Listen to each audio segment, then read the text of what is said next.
ক্ষমতাচ্যুত প্রধানমন্ত্রী শেখ হাসিনার শিল্প ও বিনিয়োগ বিষয়ক উপদেষ্টা সালমান এফ রহমানকে 4 দিনের রিমান্ডে আনা হয়েছিল। স্থানীয় জনতা জানতে পেয়ে নবাবগঞ্জে সালমান এফ রহমানের রিমান্ডের কথা শুনে ফাঁসি চেয়ে নবাবগঞ্জ উপজেলার ঝাড়ু মিছিল করেছেন সাধারণ জনতা। বিভিন্ন স্লোগানে সালমান এফ রহমানের শাস্তি চেয়ে আন্দোলন করেন তারা। সোমবার দুপুর 12টায় উপজেলা সদর শহীদ মিনার চত্বর থেকে সাধারণ জনতার ব্যানারে প্রায় শতাধিক শ্রেণী পেশার মানুষ জড়ো হয়ে একটি মিছিল বের করে। মিছিলে অংশগ্রহণকারীরা জানান, নাশকতা মামলায় সালমান এফ রহমানের বিচারের দাবিতে বিক্ষুব্ধ জনতা রাস্তায় নেমে ঝাড়ু মিছিল ও ফাঁসির দাবি জানিয়ে বিক্ষোভ মিছিল করেছেন।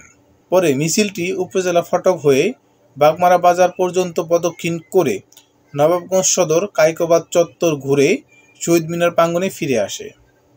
এই সময় বক্তারা বলেন, সালমান এফ রহমান বিভিন্ন অনিয়ম দুর্নীতির সাথে জড়িত থাকায় তার ফাঁসির দাবি জানিয়ে মিছিল করেছেন অংশগ্রহণকারীরা। এই বিষয়ে নবগঞ্জ থানার ওসি মোহাম্মদ মনিরুল ইসলাম বলেন, 4 দিন আগে বিস্ফোরণ মামলায় সালমান এফ রহমানকে রিমান্ডে নেওয়া হয়েছিল। জিজ্ঞাসাবাদ শেষে আজ তাকে আদালতে পাঠানো হয়েছে।